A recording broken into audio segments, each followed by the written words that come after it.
new doctrines coming out of Latin America. There's the Drago doctrine, which says basically the United States does not have a right to intervene in the internal affairs of Latin American nations. So they try to get a number of Latin American nations to formally accept the Drago doctrine and even encourage the United States at these conferences to accept it. The United States is pretty kind of casual about it. Oh yeah, yeah. But we have to protect our interests, and we're doing this for you. Is the basic response is we have to provide stability, and that becomes the key focus of U.S. foreign policy in the 20s and 30s is stability, economic and political stability. The United States has an economic interest in this region. To protect that interest, you have to have stable government, and you have to have an economy that can function.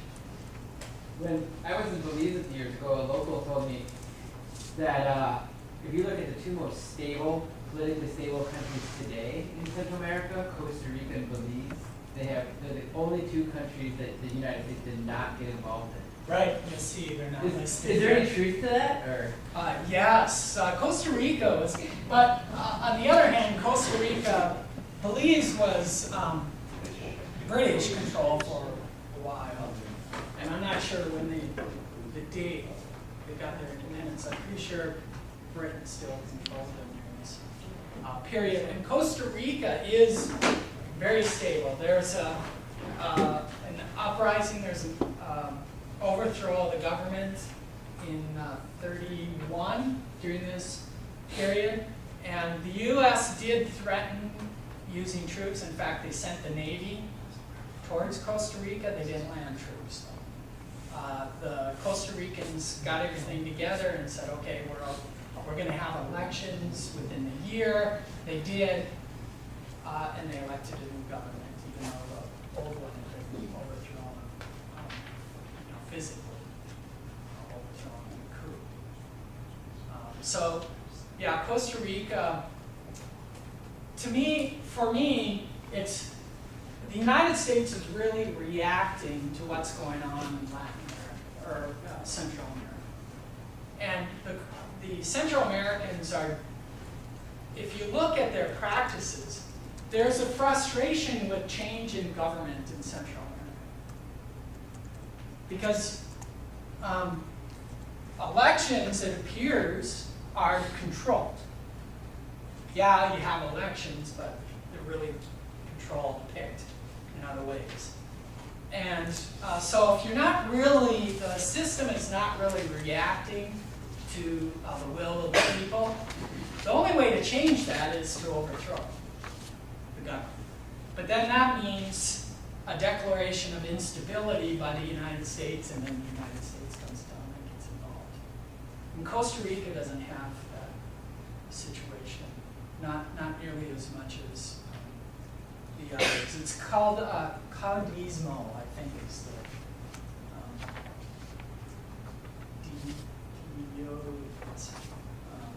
and anyway, essentially one leader, chief, is going to control the government. And in fact, El Salvador has, in their constitution, it says, if the government is not reacting to the will of the people can overthrow the government.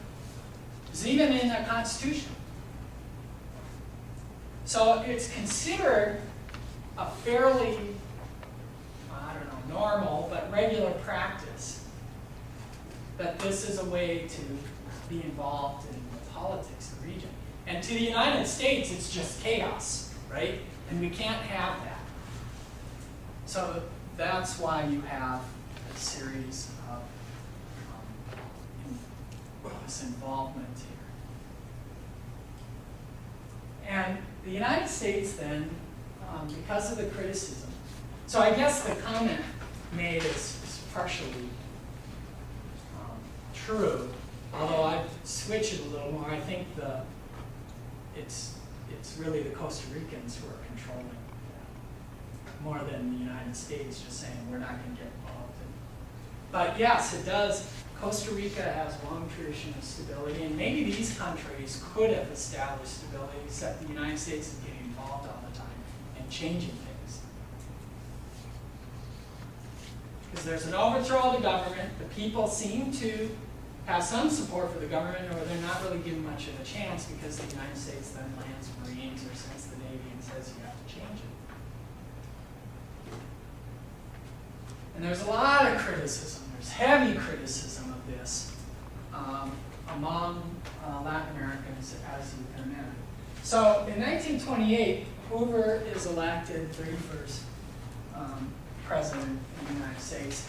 And as you might know, if you've studied good neighbor policy, which president is associated with the good neighbor policy?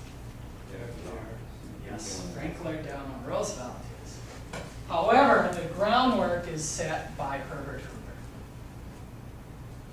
In fact, Herbert Hoover, after his election, he goes on a goodwill tour of Latin America.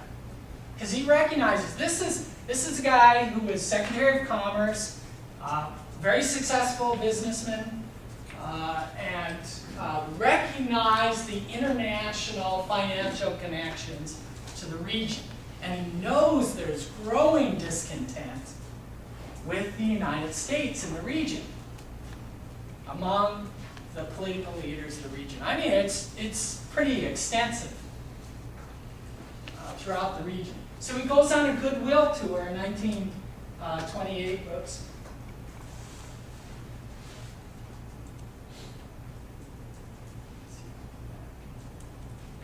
And he says, we have a desire to maintain not only the cordial relations of governments with each other, but also the relations of good neighbors. So he uses this kind of term of being good neighbors and trying to change the perception first before Franklin Roosevelt does.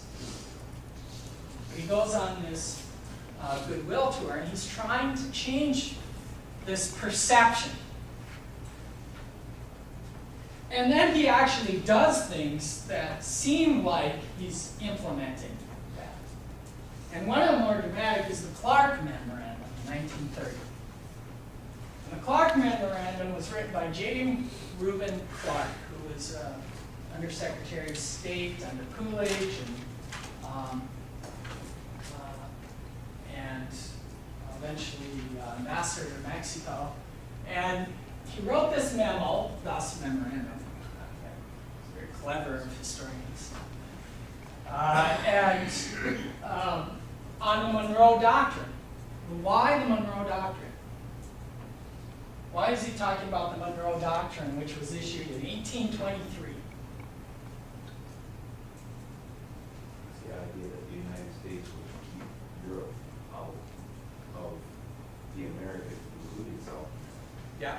The Monroe Doctrine said that the United States would not support European colonial interests in the Western Hemisphere. And at that time, the United States had no power to do anything about it. It was just a declaration. And so what happens when Teddy Roosevelt comes along? Not Franklin, but Teddy. We saw Teddy with his big stick and the Navy. He has power to use. Yeah, he adds something to it. It's the Roosevelt Corollary to the Monroe Doctrine. That's what it's called, the Roosevelt Corollary, which